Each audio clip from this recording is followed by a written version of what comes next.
thankful for a waving stories. Hold on to the lifetime we won't get back. I know these rivers carry on.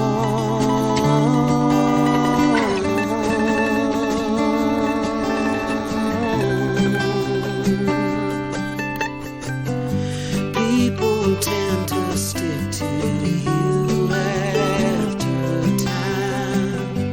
Places tend to do the same as we do. This river carries on and on.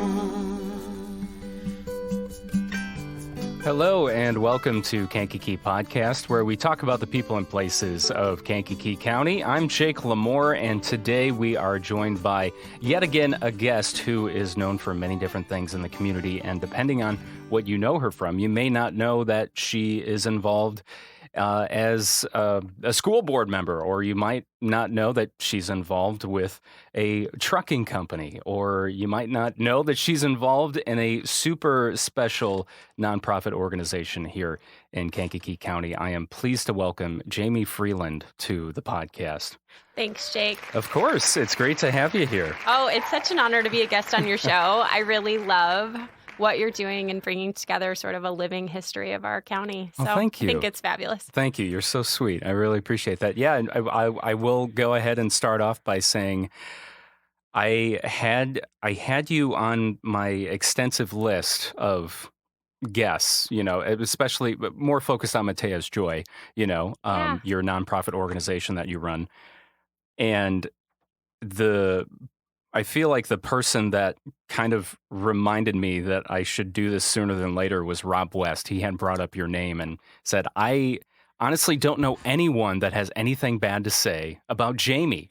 Nobody. Well, that's He's very like, kind. She's the nicest person that I know. And he just said there's nobody that could say bad about Jamie. Well, Rob's a great guy, and that's is. very sweet that he gave that recommend. So, yeah, appreciate Rob. And you have your own podcast, too. How tied in with Matteas Joy. I guess we can kind of get into that later. So, yeah, I think you're the first, other podcaster that's been on Kankakee Podcast. I don't know if any of the other guests have podcasts currently besides you that I can think of. And I could be completely wrong. If I'm forgetting somebody, I apologize. Obviously, Rob West I've had media people on, of course, like Rob and Mike Tamano, but not someone that is doing a podcast as well. So let's, as I always like to do with guests, let's start at the beginning. Where does your story begin? Where does life begin for Jamie Freedlund? Sure. Well, I was born and raised in Kankakee County, and What part? I grew up in Bourbonnais. Okay. Yeah, and over the years, my husband and I, our first home in the community together was in West Kankakee. But I have some pretty deep roots in the community. So my fourth great-grandfather came from Quebec to St. George. You too, huh? We just, us, and we're probably all from the exact same ancestry. And you're probably going to tell me, I'm related to the Blanchette family somehow. Absolutely. My mom's a Blanchette, and so we have some deep roots here. So my grandmother was a Dumas, and her mother was a Blanchette. So, yeah, that's my connection to the I'm sure we both can tie our roots back to Pierre Noel Blanchette in the St. George Cemetery where he was laid to rest. And then your father's side? So my maiden name is Sargent, and my dad's family, he grew up in the Bonfield area. And wait, is Carrie Nugent that's Carrie, my sister. Your sister. Yeah, no, we're all connected. I can see it now. I see the resemblance. Carrie Nugent from Kankakee Community College. Yep. Carrie's amazing. She is. I am really grateful to not only have her as a sister, but she's a dear friend. So you went to school in Bourbonnais? I did. Okay. I went actually to maternity BVM growing up. And I did a couple years too. A MAC grad, and okay, yeah. So after high school, what did you do? I went to the University of Illinois. Okay. I studied advertising and Spanish, and did some study abroad during college, and my husband and I actually got married right out of college, and we lived in Champaign for a short period of time, a handful of years, and then we moved back to our community. I got a job based out of the city of Chicago, and he was still working in Champaign, and it just made sense we're like, well, that's about halfway. We'll just move back in our community. Yeah, so, yeah. That's great. So did you two meet in college then? No, we actually met in high school, but he went to BBCHS, and we met through friends. So we're high school sweethearts. Oh, that's sweet. I know. That is so sweet. I wish I had an aw button. I wish I had that available right now. I have to get that sound effect in here. Now, where does Matteas Joy come into play? Yeah. Now, I know so many people have at least heard the name Matteas Joy, but they may not know what it is. Absolutely. And I have to say, I have such an immense amount of gratitude for our community because they've rallied around a cause that is important to us over these years. And so we had our second child, our second daughter in 2009, and her name was Mattea. And we knew before she was born that she had some health complications. And so how did you know? Yeah, so we went in for the routine 20-week ultrasound, which anyone who's had a child knows. That's sort of the one you're excited because you get to find out if it's the gender or you say, nope, don't tell me. So that ultrasound does a lot more than just identify gender. It makes sure all the organs and parts of your baby are developing properly. And they saw that specifically her lungs had some issue. They had some fluid and they weren't developing properly. So we were referred to University of Chicago Comer Children's Hospital. At that time, I went up to University of Chicago in their maternal fetal medicine department and received a lot of prenatal tests and diagnosis and tracking. And we did find out that she had Down syndrome prior to her delivery. And that was its own layer. It didn't add to her illnesses. It wasn't the cause of why she was medically fragile, but it was sort of it shifted our perspective of because Down syndrome doesn't necessarily does it affect your physical health really? There are some things that are more common in children with Down syndrome. So one of them are heart defects. So she did have a heart defect, a couple of them, but they're very repairable in really healthy children. And so that was one contributing factor, but her lungs were the biggest issue. She had some fluid and it was starting to go into places in her body that it shouldn't. So when they really didn't think she would make it to full term. So we made the choice to have her delivered with her team of doctors. They made that choice with us to be delivered at 32 weeks.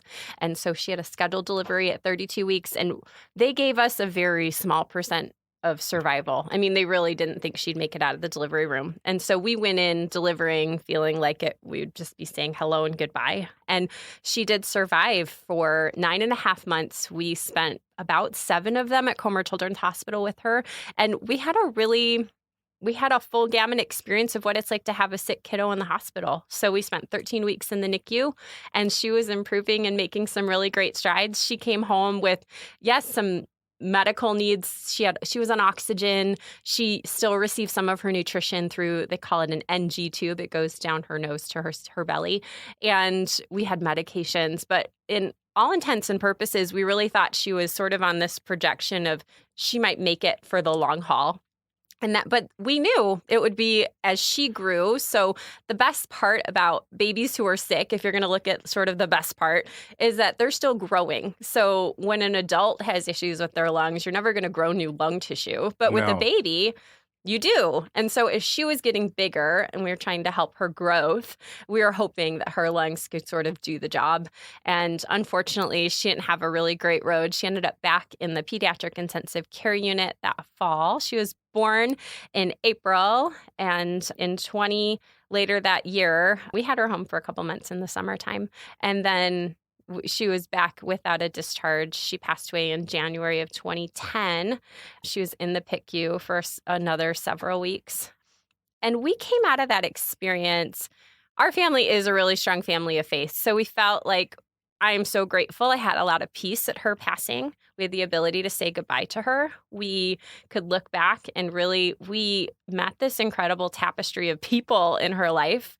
And we had this medical experience that we felt like for us, we didn't think we just went through it because it was this tragedy in our life. We felt like, hey, we got this like behind the curtain glimpse of what it's like to walk beside a child going through all these medical things. And we saw a need. There was this, not that anyone in the medical setting was doing anything wrong. They weren't. But there's this group of parents that it's a really lonely place to be. And it's a place that's very isolating because often someone doesn't have someone in their life that has gone through what they're going through. So the people closest to them maybe can't be the ones supporting them in the way that you naturally would reach out to your best friend or your sister or your parent. And if they haven't had that shared experience, sometimes they it's can't hard. relate. So we just found ways. We started Matteas Joy. We put in the paperwork shortly after her passing with the help of a good friend who's an attorney. She said, hey, I'll help you incorporate to be a nonprofit organization. And you send the papers into the state of Illinois, and you don't really know what day they're going to approve you. And it was approved on our first birthday. So we became a nonprofit on April 13th, 2010. We think that's not really an accident. We're really grateful for that. And we started with bringing food up to Comer Children's Hospital. We brought, at first it was just Gary, my husband, and I. We'd bring dinner up to the NICU and the PICU once a month and feed families. And yeah, a meal is super nice, but it was a reason to get families to come together. And if they wanted to talk to somebody, they could. We could talk to them, just listen and see how their day was. And it was lovely. How did you come to that decision to have Mattea be delivered instead of saying, okay, there's a good chance she's not going to survive, or the doctors are telling us the odds. What made you decide to say, let's give it a shot?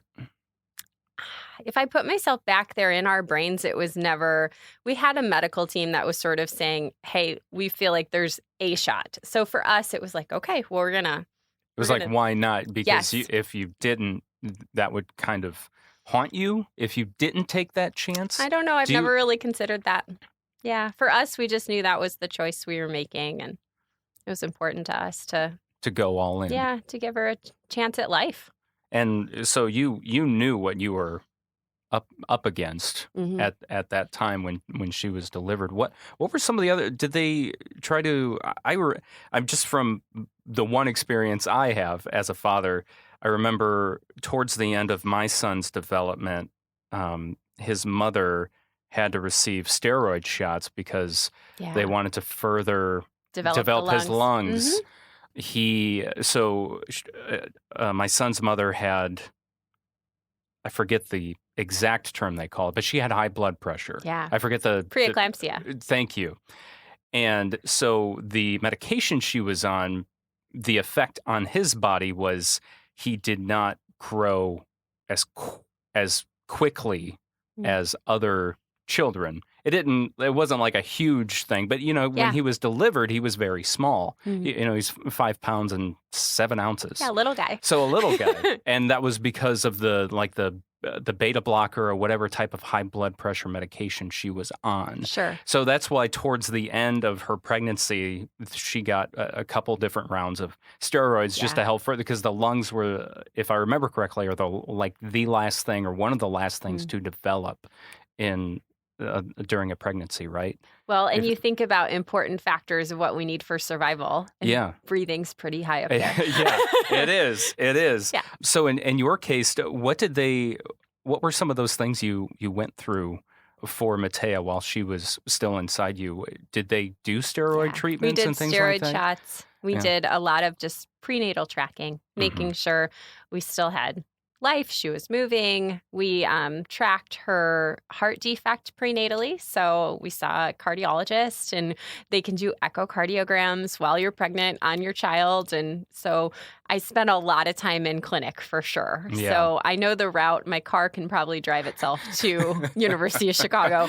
So I bet. Yeah. You may as well have just lived up there at that point, super right? grateful that we have a facility like that so close to us. Yes. Yeah. Yes. They're wonderful up there. You kind of referenced there being these gaps, quote unquote.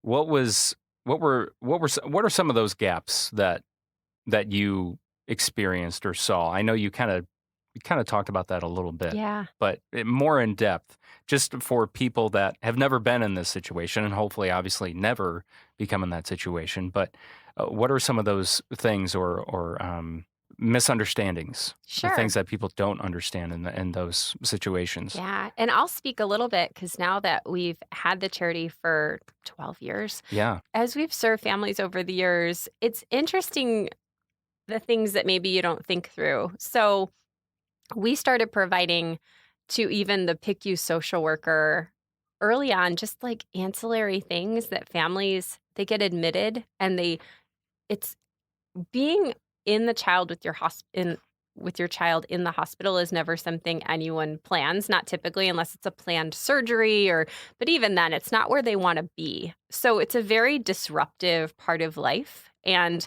most individuals don't have a big experience there. If families are emergently brought in, they need things like cell phone chargers, clothing, just the ability to be like, hey, I didn't even plan to be here, some basic life essentials. The idea of just the sheer amount of money it costs to be bedside with a kid, to make sure you have food every day, that you have the ability to have parking paid for, that you have the ability to have fuel to go back and forth, to manage children at home. There's a whole sort of tangle of challenges that come with a family that's sitting bedside with a kiddo. That's what I think of as the people that have other children Yeah. and they're young. Yeah. They can't take care of themselves, Yeah. but you have to be somebody has to be at the hospital because you got to make sure things are going the way they should be, or just staying informed as much as possible. Well, and I was really grateful. We had a really supportive network of family and friends that we had a 2-year-old at home, and they helped us in that year, really.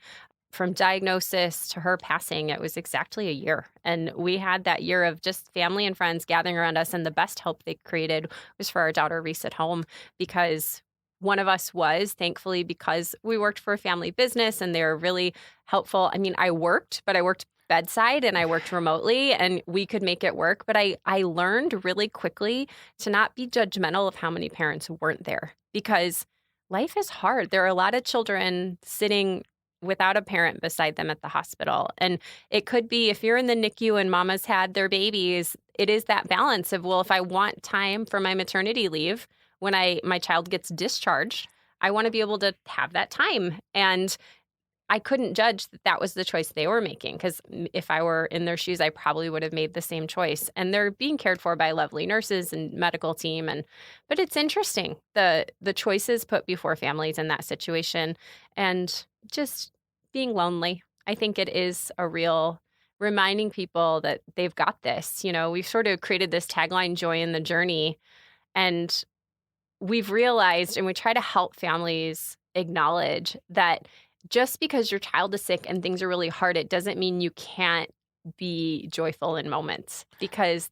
And so that's your main focus in Matteas Joy, is just, and that's something, as you just said, you would not think of. Joy in the journey. Why would I want to enjoy this? But it's probably, in my sense, the reason why you say that is because you have to find joy in every moment, whether it's a big or small moment, happy or sad moment. You have to find, because that is what's going to keep you going. Yes, necessarily, right? And in your experience, what are some of those moments you think of during Mattea's time?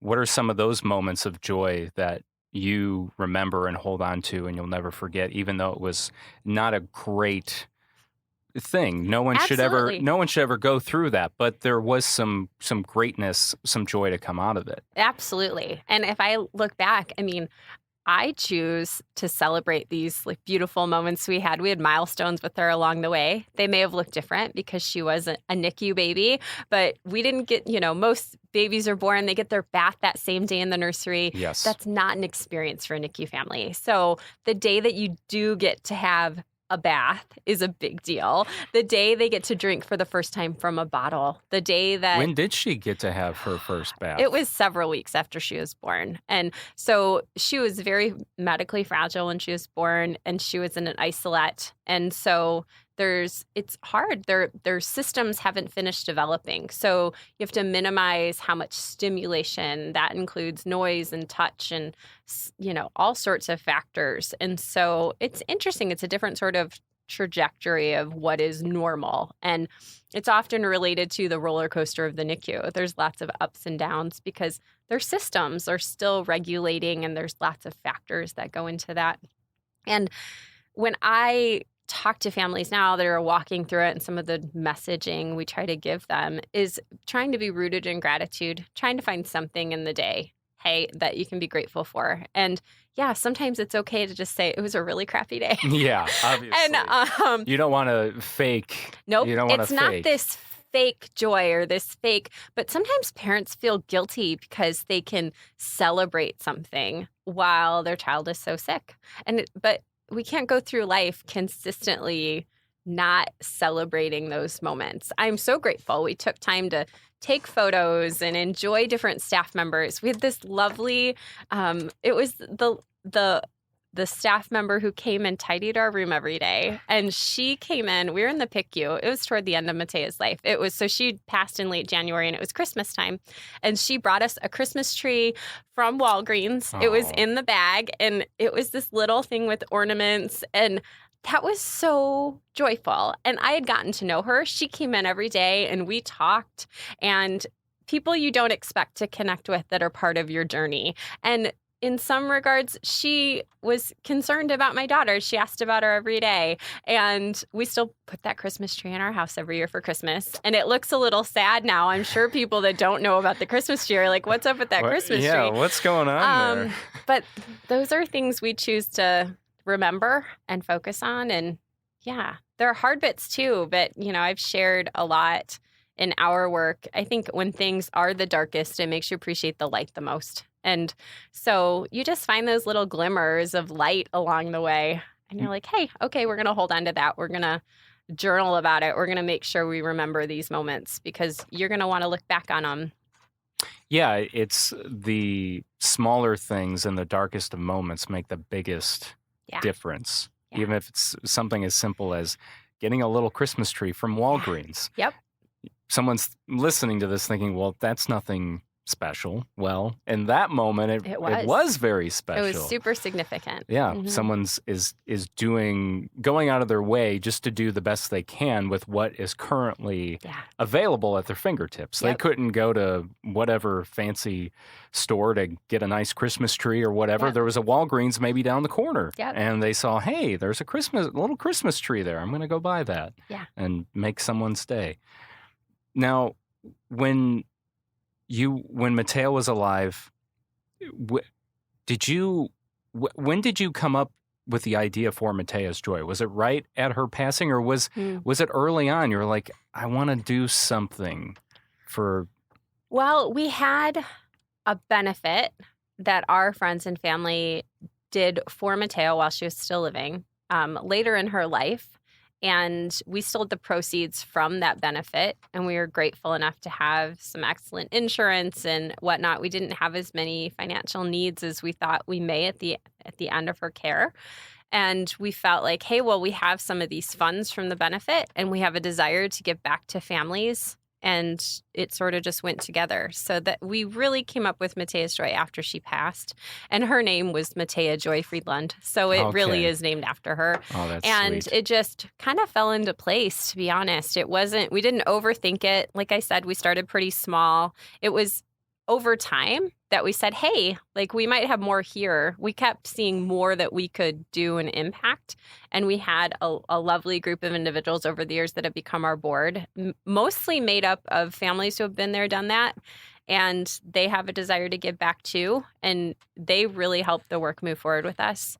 And our community has been incredible. I said it at the beginning, but most of our fundraising work we've done here in Kankakee County. And our community is so incredibly generous. And they really help us to just increase the work we can do. Today, I'm dropping off items at Carle Hospital in Champaign-Urbana, and it's the first time we're doing work with them, and we're kind of outfitting a parent lounge that helps serve their pediatric floor, and we're always growing and expanding and improving, and it's cool. Yeah, that's wonderful to hear that. Matteas Joy is continuing to grow over time. What is some advice you have for parents that get into these situations with their children? What is something that you always make sure to pass down to them if they're ever in this situation, or maybe they're currently in this situation and their child is in a life-threatening place? Yeah. I alluded to it earlier, but whether they end up in that place for a couple of days or several months or years, it is not what they planned. And I will say that it's okay to take it day by day. There are sort of 3 things I encourage everyone to focus on, and we try to integrate it into a lot of our work, but really is this gratitude idea. And as you said earlier, and it's true, you don't fake it. You just find your own way to sort of say, okay, what can I be grateful in this moment, and not look too far ahead. I think some of us can get paralyzed by our brain likes to just create stories. It's a natural sort of tool of our brains. I am so good at fantasizing things. And it gets me in trouble if I focus on that. So I think gratitude keeps us grounded in the present. So the more you can stay present, it really will help you, because you're going to emotionally feel all these things in the future if you let yourself fantasize what the road looks like too much. And that's the thing. In your experience with Mattea, was that what you were doing, or were you envisioning, oh, she's going to make it out of this?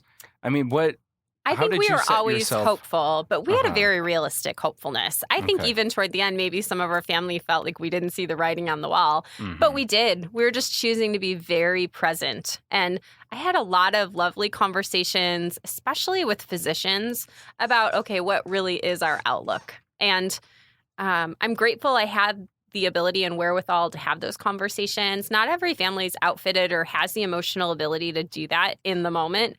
And so reach out, I would say, and ask family members that you trust to be kind of beside you in it and help keep you grounded.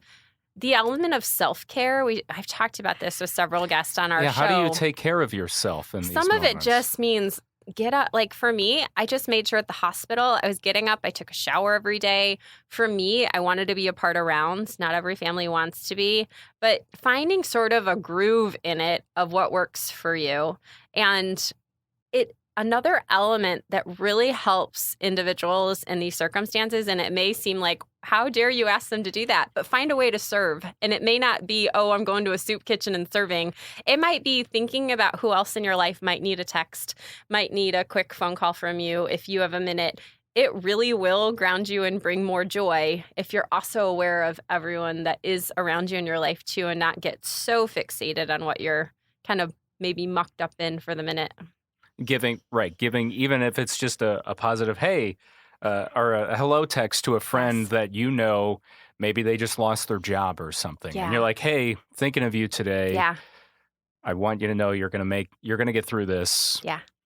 And I would say on the flip side, those that are in someone's life, family and friends, try to drop as much judgment as you can about how they're managing it. Because like even I know some good friends that have walked NICU journeys, and they've their nurses and care team at the hospital even encourage them, go out for a nice dinner, go out and just have a moment. It's okay to do that. It feels challenging when you're in the position to go do it, and other people are like, your child's in the hospital. Right, your child's in the hospital. Why are you at this fancy dinner in downtown Chicago? Yeah. What is wrong with you? Yes. You shouldn't be living at all. You should give them just permission to take care of themselves. And if you don't do those things to take care of yourself, then how can you take care of your child if you yourself aren't healthy? It all comes back to, I remember one of the psychologists I used to see on a regular basis would always tell me, she would say, Jake, make sure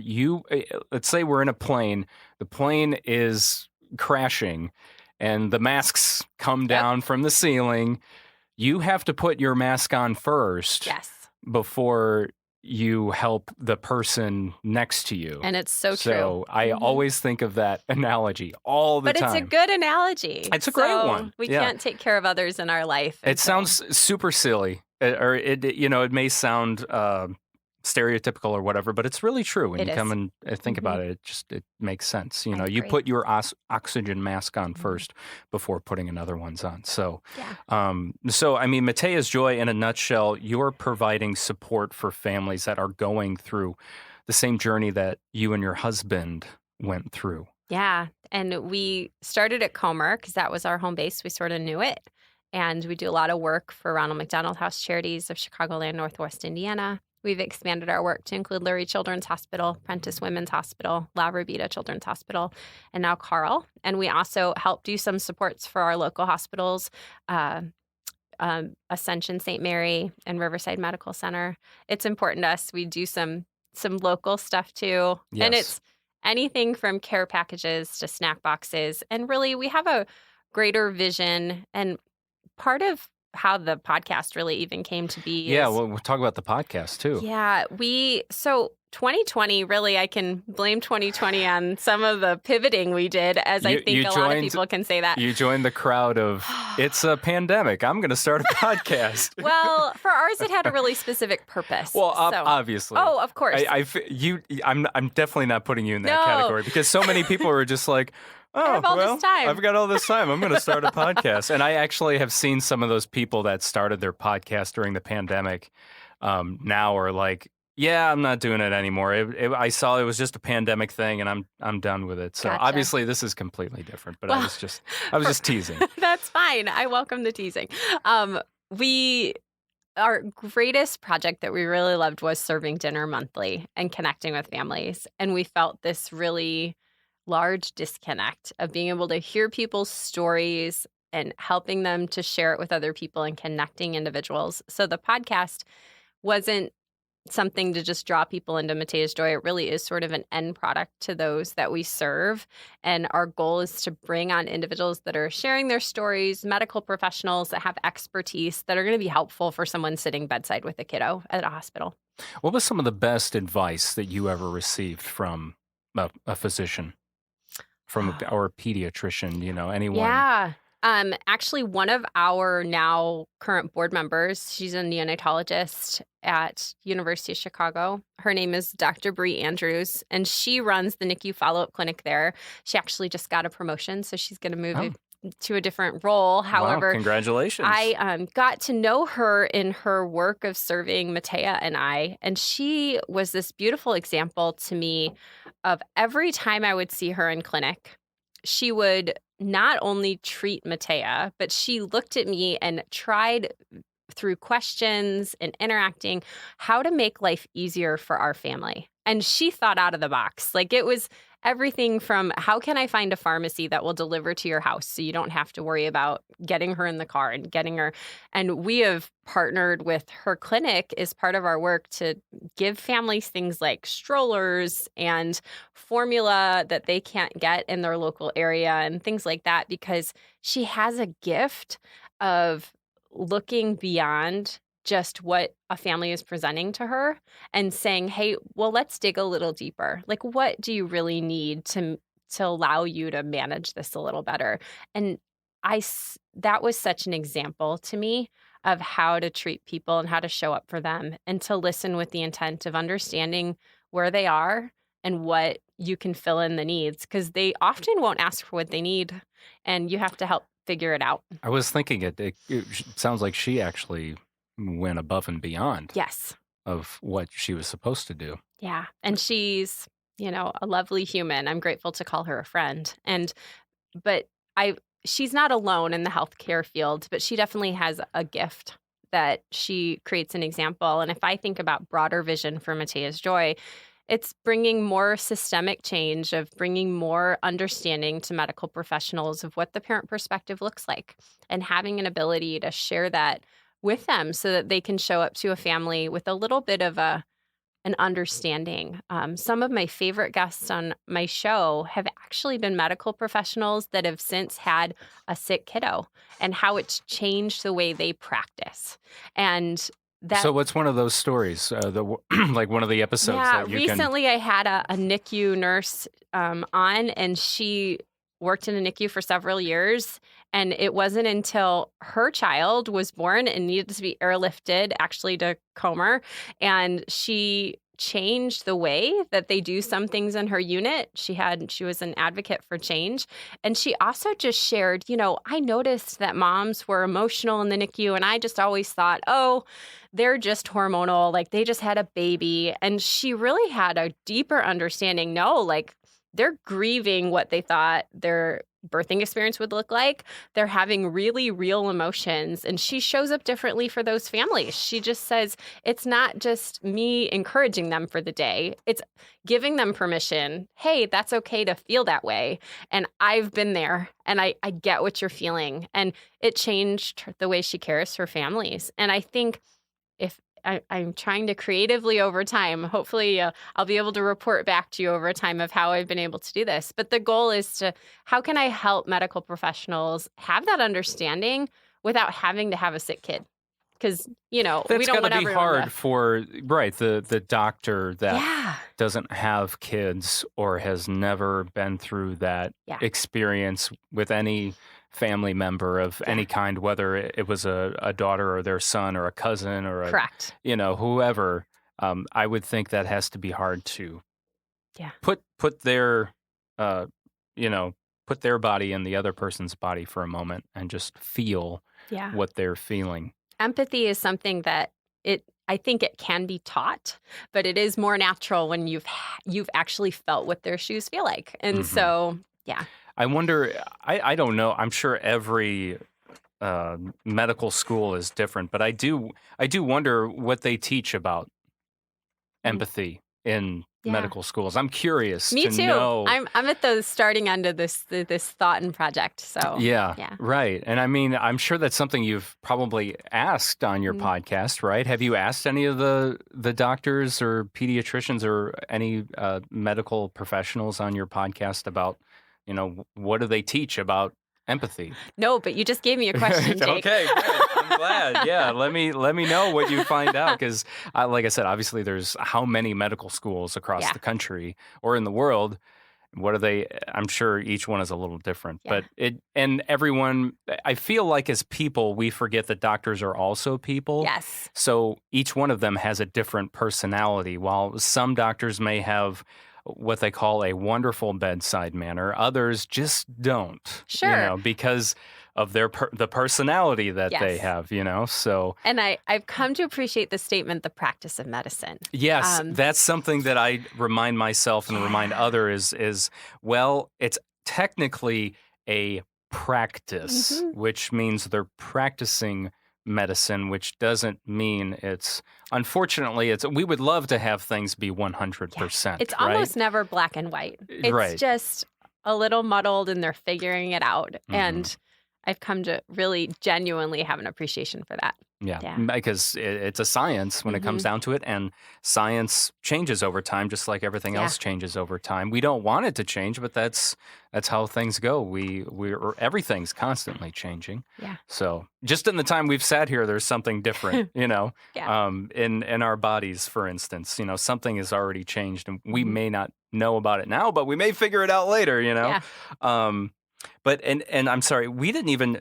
Is the podcast called Matteas Joy, or what is? It's not. It's called Joy in the Journey. Okay. And that's it's been a really lovely experience for me. I don't know if you feel the same way when you have on guests. Oh, absolutely. The coolest part is just to meet so many incredible individuals. I knew some of my guests, but most of them I didn't. And it's just a cool experience to be able to sit down and have a conversation with someone like you and I are today. And you share things that you don't always talk about day to day with individuals. So you get some really beautiful nuggets in what's important to them. Yeah.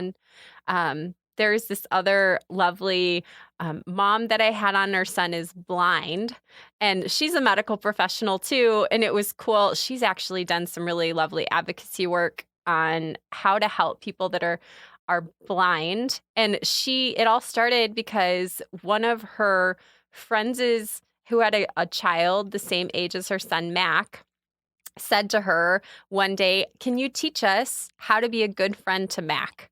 And she goes, this light bulb went off. She goes, what a lovely question.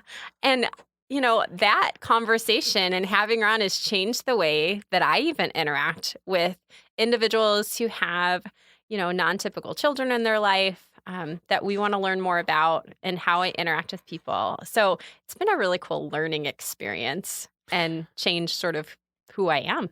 So how should, let's talk about the people on the outside of these situations. Yeah. How can they, I guess, once again, you did kind of